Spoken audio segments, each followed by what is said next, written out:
ID நிறுவனத்துலேருந்து ஒரு பையன் வித்தியாசமாக என்ன கேட்டான்னா, டைவர்ஸ் கேட்குறேன், அதுக்கு அகத்தியரோட ஆசீர்வாதம் வேணும், மறுக்கிறோம் நாங்கள். வேற ஒரு கம்யூனிட்டி சேர்ந்த பையனை விரும்பிட்டான் அப்படிங்கிறதுக்காக அவருடைய பிரிவை சேர்ந்த அந்த பையனை பிடிச்சி எதையும் சொல்லாமல் இவனுக்கு திருமணம் பண்ணி வச்சுட்டாங்க.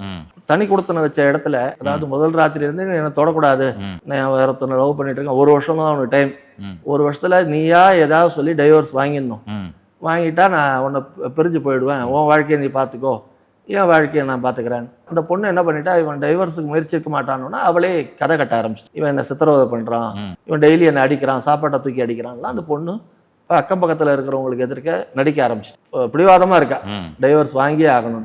அப்போ தான் வந்து கேட்டான். அப்புறம் அகத்தியர் அவனுக்கு சில வழிவகைகள்லாம் சொன்னார் நாடியில், இப்படி நீ போய் வேண்டுதல் பண்ணு அப்படின்னு சொல்லி, ஒரு வழியாக எனக்கு டைவர்ஸ் வந்துருச்சுங்க, ஆர்டர் இன்னைக்கு வாங்கிட்டேன் அப்படின்னு. நான் பெரிய அவன் முகத்தை பார்த்தா அன்றைக்கி தான் தெளிவாகவே இருந்தான், சந்தோஷமாக இருந்தான்.